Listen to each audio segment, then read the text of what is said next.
Show, Steve Fisher, he's a private investigator. He's been looking into Celeste's death since the beginning of this. He went on X recently and he posted, quote, "This is David's view tonight at Men's Central Jail in LA County.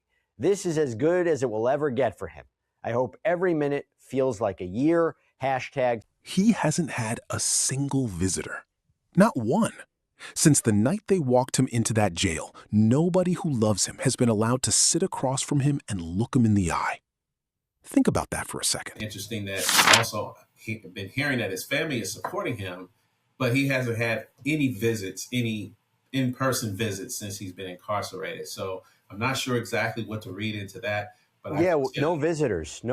That's what's being reported. Right. And over time, to have a 21-year-old, a name most of America already knows, sitting alone in a single cell in the largest jail in the entire country.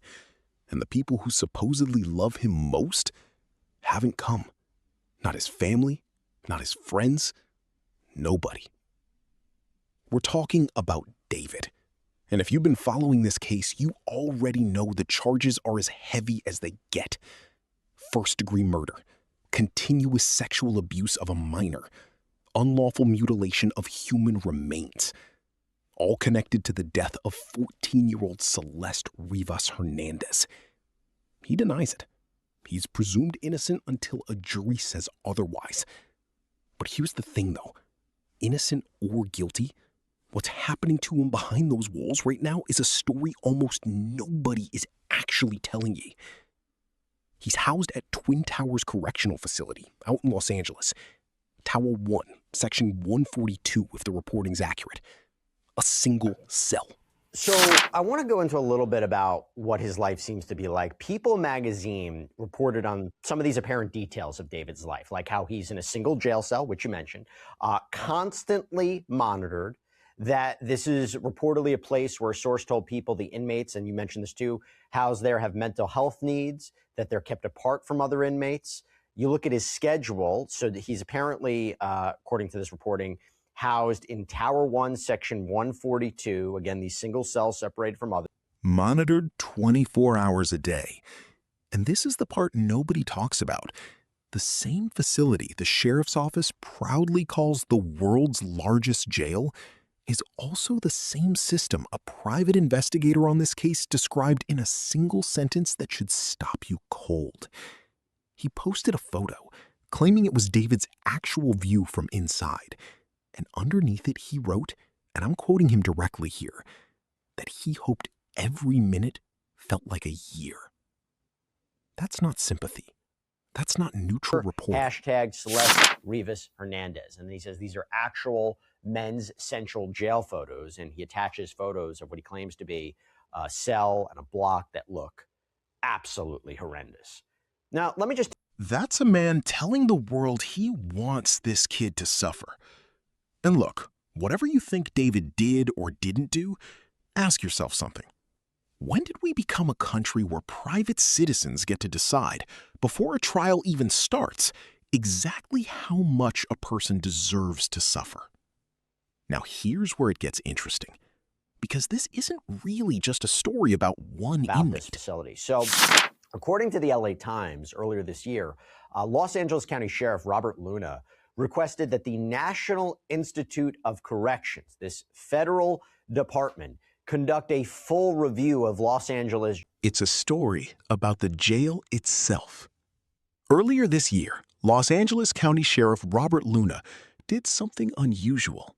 He asked the federal government, specifically the National Institute of Corrections, to come in and conduct a full review of the county's jails. Why? Because apparently this came after 10 inmates died in custody in less than 3 months. Back in September of last year, California Attorney General Rob Bonta apparently sued the sheriff's department, alleging unsafe and unconstitutional conditions at county jails. At the time, Bonta said, let me be clear, this is about human dignity.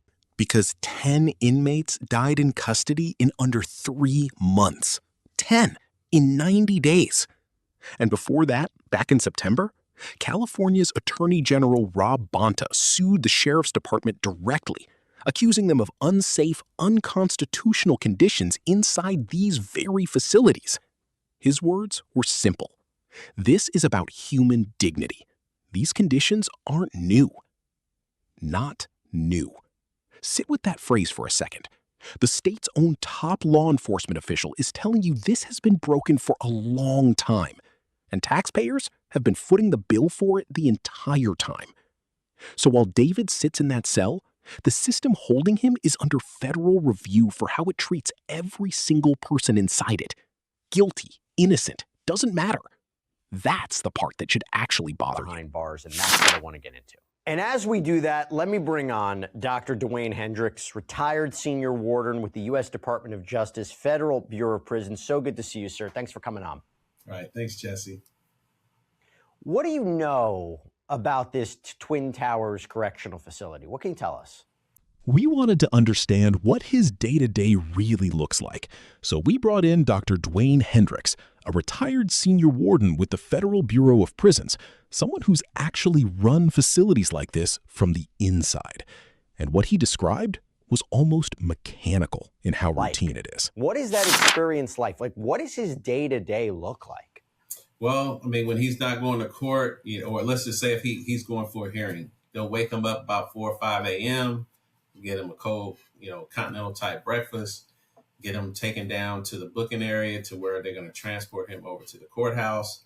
He'll spend the day there and then he'll come back. But if he's there on the housing unit, they'll wake him up for breakfast. And then if he doesn't have a shower in his cell, every 3 days, they will escort him out for a shower. And again, we would wake up somewhere between 4 and 5 in the morning if there's a court date. A cold breakfast, booking, transport. If it's a regular day inside, he wakes up, eats, and mostly waits. A shower every 3 days, escorted by a small team of staff because he's considered high profile. They're going to move with someone. And typically, you'll get recreation five days out of the week. He'll get the shower out, 3 days outside of the cell. And depending on, and then the commissary. Recreation, about 5 days a week. Legal materials, a rubber pen that can't be turned into a weapon. 1 or 2 blankets, a pillow. That's it. He'll have access to some of his legal materials. He can have writing utensils, pens, pads, and that thing. But it'll be a pen that, one of these rubber type pens. It won't be anything that he can turn into what we call a shank to harm someone or harm himself.